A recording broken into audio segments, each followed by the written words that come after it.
매년 날아오는 건강보험료 고지서, 올해는 그 숫자가 달라질 수 있습니다. 2026년 50년간 유지되어 온 건강보험 부과 방식이 지금 완전히 새로 바뀌고 있기 때문입니다. 바뀐 내용은 세 가지입니다. 오래된 재산 등급제가 폐지되고, 소득이 생기는 즉시 보험료가 반영되며, 자녀 밑에 얹혀 보험료를 내지 않던 피부양자 자격도 이제 훨씬 까다로워졌습니다. 건강보험료율도 7.19%로 올랐습니다. 작은 숫자처럼 보이지만 연간 소득 3천만 원에 적용하면 한 해에만 215만 원이 빠져나갑니다. 그동안 많은 분들이 이 제도의 틈새를 이용해 왔습니다. 자녀 피부양자로 이름을 올리거나 금융소득을 분리과세로 숨기거나 소득 파악이 늦다는 점을 이용하는 방식이었습니다. 그런데 2026년부터 그 틈새들이 하나씩 막히고 있습니다. 이 영상에서는 무엇이 어떻게 바뀌었는지, 그리고 내 보험료가 얼마나 오를 수 있는지를 알기 쉽게 짚어드립니다. 내 자산을 지키는 첫걸음은 바뀐 규칙을 제대로 아는 것입니다. 지금부터 시작합니다. 2026년 건강보험료 개편의 핵심을 한 문장으로 정리하면 이렇습니다. 이제는 얼마를 버느냐보다 무엇으로 어떻게 버느냐가 훨씬 더 중요한 시대가 되었습니다. 소득의 크기가 아니라 소득의 성격이 보험료를 결정짓는 핵심 변수가 된 것입니다. 2026년 건강보험료율은 7.19%로 확정되었습니다. 숫자만 보면 그리 크게 느껴지지 않을 수 있지만 실제로 계산해보면 이야기가 달라집니다. 연간 3천만 원의 소득이 이 건보료 산정 기준에 잡히면 한 해에만 약 215만 원이 이 건강보험료로 빠져나갑니다. 여기에 소득세까지 합산하면 실제로 손에 쥐는 돈은 투자자가 기대했던 것보다 훨씬 적어집니다. 지금까지 많은 분들이 투자 수익을 계산할 때 세금만 빼고 생각해왔습니다. 그러나 이제는 건보료라는 숨은 비용을 반드시 먼저 차감하고 실질 수익률을 따져봐야 합니다. 예를 들어 연 8% 수익률을 약속하는 상품이라도 그 수익이 건보료, 부과 대상 소득으로 잡히면 실제 수익률은 그보다 훨씬 낮아집니다. 반면 수익률이 다소 낮더라도 비과세 혜택이 붙어 건보료 산정에서 제외되는 상품이 실질적으로 더 유리한 결과를 가져올 수 있습니다. 이제는 이 계산을 반드시 먼저 해야 합니다. 전문가들이 2026년을 방어율의 시대라고 부르는 이유가 바로 여기 있습니다. 과거에는 높은 수익률을 올리는 것이 재테크의 전부였다면 이제는 벌어들인 수익에서 세금과 건보료를 뺀 뒤 최종적으로 내 통장에 남는 금액을 어떻게 지키느냐가 더 중요한 질문이 되었습니다. 2026년 개편은 단순히 보험료율이 올랐다는 이야기가 아닙니다. 국가가 국민의 소득 구조 전체를 훨씬 더 세밀하게 들여다보기 시작했다는 신호입니다. 이 흐름을 먼저 이해하고 내 자산 구조를 점검한 사람과 그렇지 않은 사람 사이의 격차는 앞으로 매년 고지서가 날아올 때마다 더욱 선명하게 드러날 것입니다. 소득의 구조가 왜 그토록 중요해졌는지 이해하려면 재산 부과 방식이 어떻게 달라졌는지를 먼저 알아야 합니다. 2026년 개편에서 가장 큰 구조적 변화는 바로 50년간 유지되어 온 재산 60단계 등급제의 폐지입니다. 지금까지 지역가입자의 보험료는 재산을 60개 구간으로 나눠 각 구간에 정해진 점수를 매기는 방식으로 계산되었습니다. 이 구조에서는 재산이 조금 늘어나도 다음 구간으로 넘어가지 않는 한 보험료가 전혀 오르지 않았습니다. 대신 구간 경계를 딱 하나 넘어서는 순간 보험료가 수십만 원씩 한꺼번에 뛰어오르는 일이 벌어졌습니다. 이것을 서울 지하철 요금에 비유하면 이해하기 쉽습니다. 거리가 10km든 12km든 같은 요금 구간 안에 있으면 요금은 똑같습니다. 그러나 경계를 넘는 순간 요금이 뛰어오르는 방식, 그것이 바로 기존 등급제의 구조였습니다. 2026년부터는 이 방식이 정률제로 완전히 바뀝니다. 재산가액에 일정 비율을 직접 곱해서 보험료를 계산하기 때문에 재산이 늘어나는 만큼 보험료도 정확하게 함께 올라갑니다. 이제는 달린 거리만큼 요금이 쌓이는 택시 미터기와 같습니다. 구간의 경계도 없고 상한선도 없습니다. 1주택 실거주자에게는 이 변화가 오히려 반가운 소식일 수 있습니다. 공시지가가 조금 올랐다고 보험료가 갑자기 수십만 원씩 뛰는 일이 사라지기 때문입니다. 늘어난 재산 가액의 비율만큼만 정확히 반영되니 보험료 변동을 미리 예측하고 대비하는 것이 훨씬 쉬워졌습니다. 그러나 다주택자나 고가 자산 보유자에게는 이야기가 다릅니다. 자산이 늘어날수록 보험료도 끝없이 함께 올라가는 구조이기 때문입니다.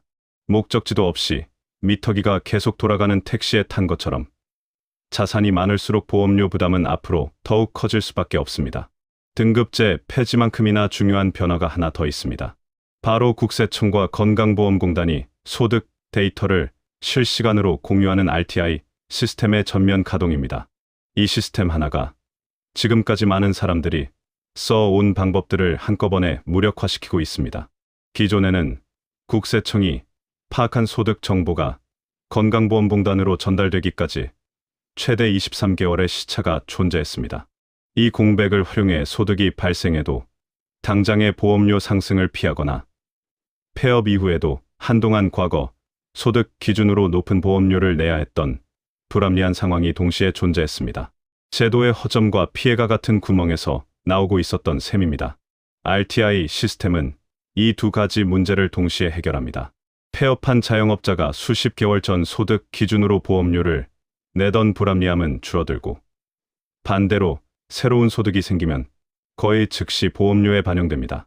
소득이 투명하게 드러나는 것은 이제 피할 수 없는 현실입니다. 이 변화가 실질적으로 가장 크게 체감되는 곳은 금융소득입니다.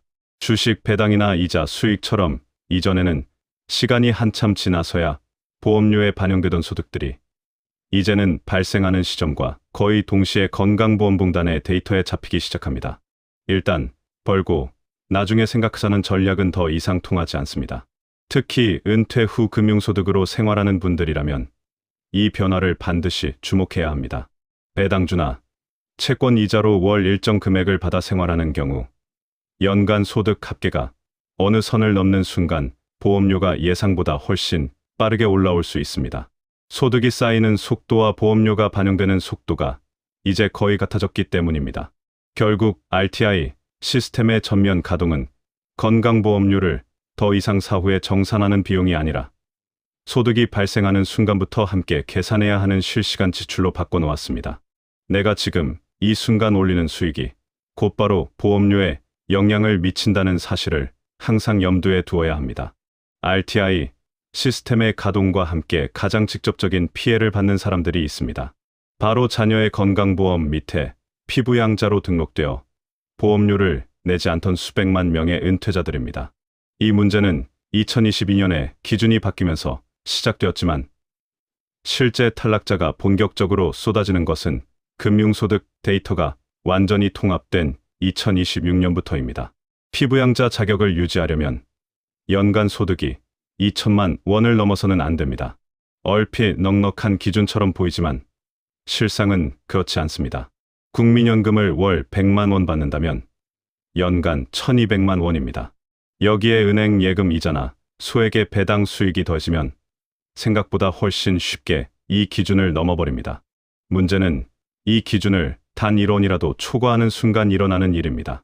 피부양자 자격을 잃고 지역가입자로 전환되면 이전에는 한 푼도 내지 않던 집과 자동차에 대한 보험료가 한꺼번에 부과됩니다. 소득이 조금 늘었을 뿐인데 보험료는 갑자기 월 수십만 원이 새로 생겨나는 상황이 벌어지는 것입니다. 예를 들어 국민연금 월 120만 원에 소액이자 소득이 더해져 연간 소득이 2100만 원이 된 경우를 생각해 보겠습니다. 이 순간 지역가입자로 전환되면서 본인 소득에 대한 보험료뿐 아니라 보유 중인 아파트와 자동차 가액까지 모두 보험료 산정 기준에 포함됩니다. 매달 나가지 않던 보험료가 갑자기 20만 원에서 30만 원 이상 발생할 수 있습니다. 2026년에 이 문제가 더욱 심각해지는 이유는 금융소득 데이터의 완전 통합 때문입니다. 이전에는 이자나 배당 수익이 건강보험공단의 레이더에 잘 잡히지 않았지만 이제는 금융기관에서 발생하는 소득 정보가 거의 누락 없이 통합됩니다.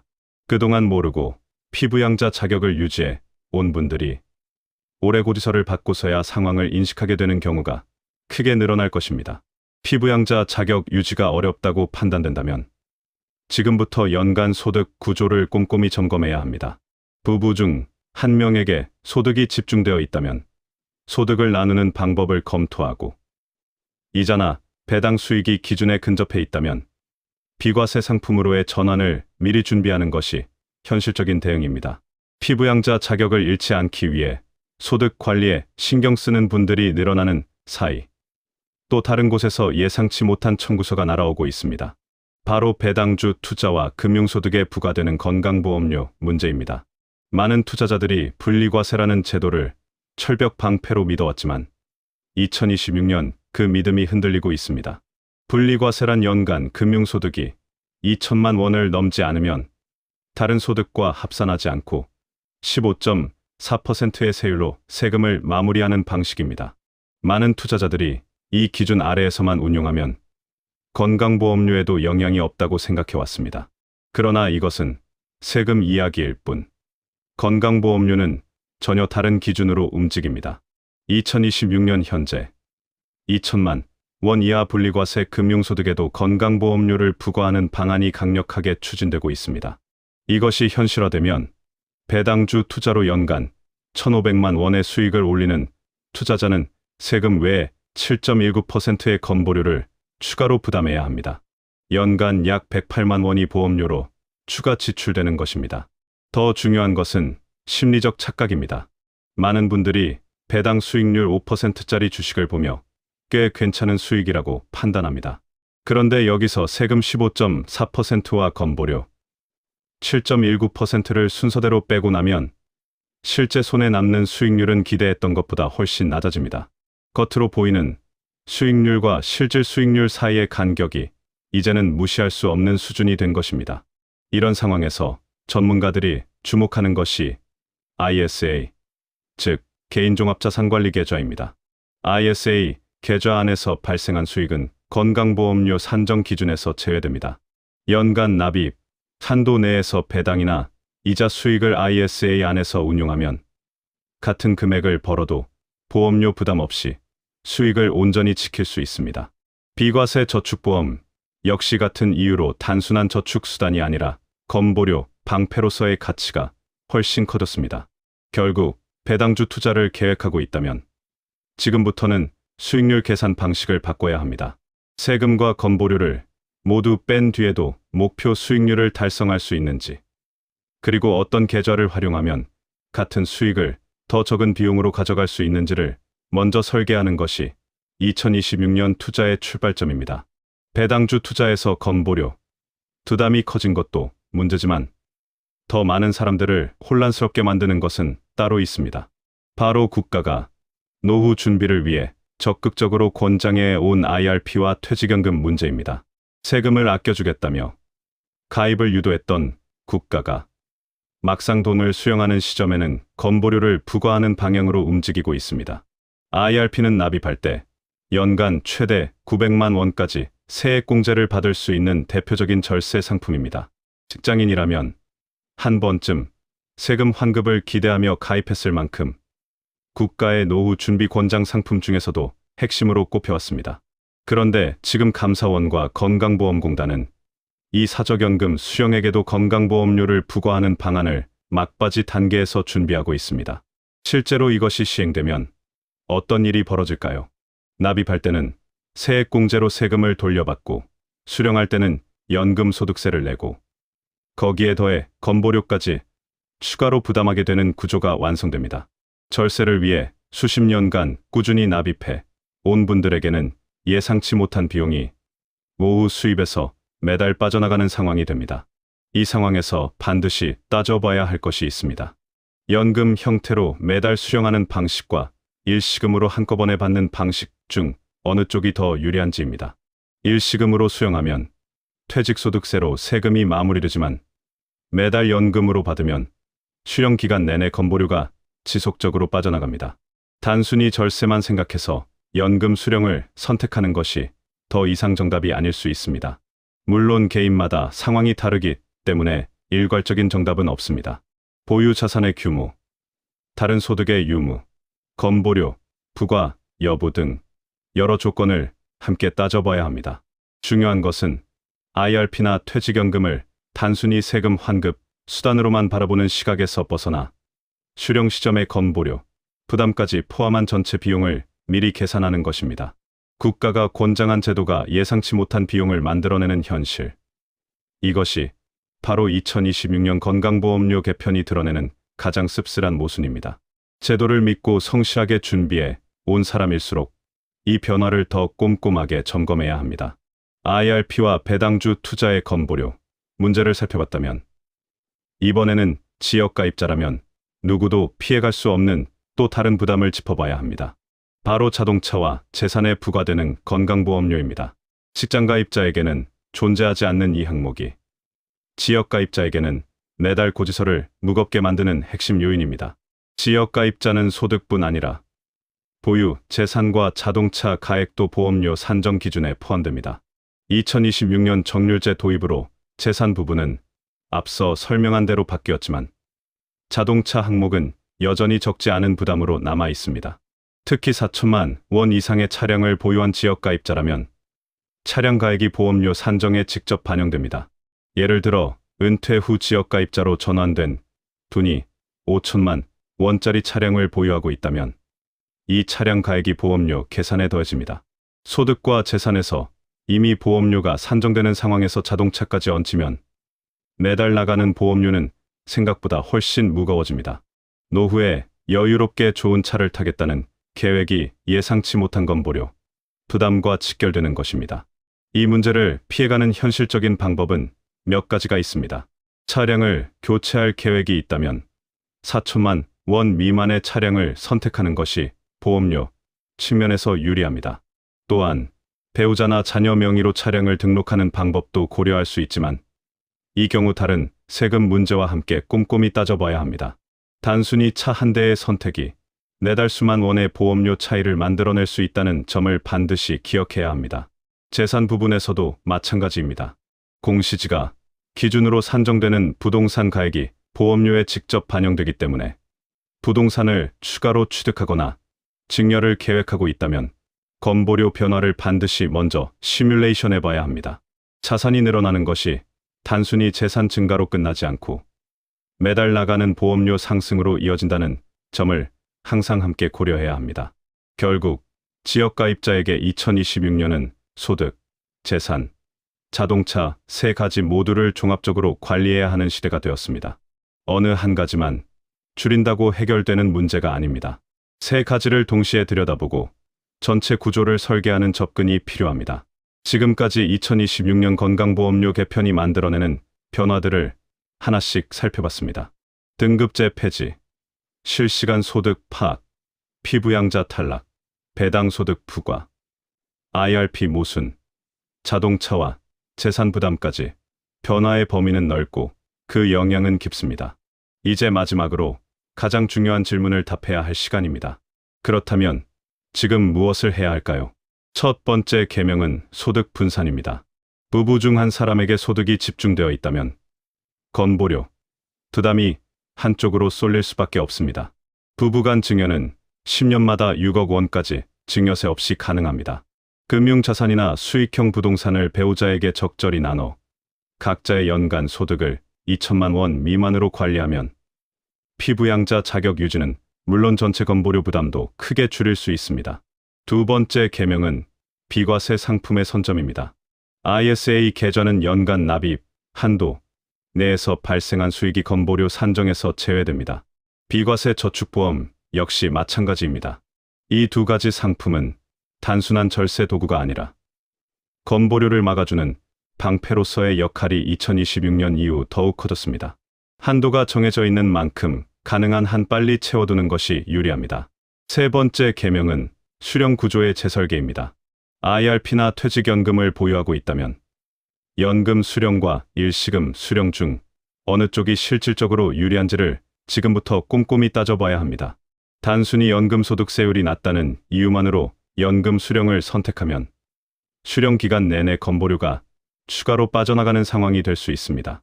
세금과 건보료를 합산한 실질 비용을 기준으로 판단해야 합니다. 이 세 가지 계명의 공통점은 하나입니다. 지금 당장 내 소득과 자산 구조를 종이 위에 펼쳐놓고 점검해야 한다는 것입니다. 막연하게 알고 있는 것과 숫자로 직접 계산해 보는 것은 완전히 다른 결과를 가져옵니다. 건강보험료는 이제 매달 고지서가 날아올 때 확인하는 비용이 아니라 투자와 자산 설계의 시작 단계에서 먼저 계산해야 하는 변수가 되었습니다. 2026년 건강보험료 개편을 한 문장으로 정리하면 이렇습니다. 국가가 국민의 소득과 자산을 들여다보는 눈이 그 어느 때보다 정교하고 촘촘해졌습니다. 50년간 유지된 낡은 제도가 바뀌고 데이터는 실시간으로 연동되며 지금껏 통하던 방법들이 하나씩 막히고 있습니다. 건강보험은 우리 모두가 아플 때 기댈 수 있는 사회 안전망입니다. 그 가치는 누구도 부정할 수 없습니다.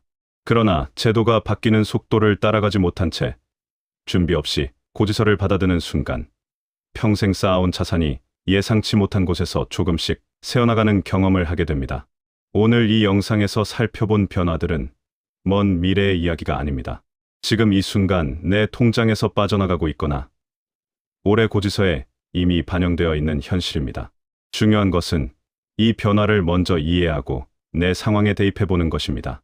소득을 어떻게 나눌지, 어떤 계좌를 활용할지, 연금을 어떤 방식으로 수령할지, 이 작은 결정들이 매달 수십만 원의 차이를 만들어냅니다. 아는 것이 곧 돈을 지키는 힘입니다. 오늘의 정보가 여러분의 노후를 지키는 가장 강력한 투자가 되었길 바랍니다. 구독과 좋아요는 앞으로도 이런 정보를 가장 먼저 전해드리는 힘이 됩니다.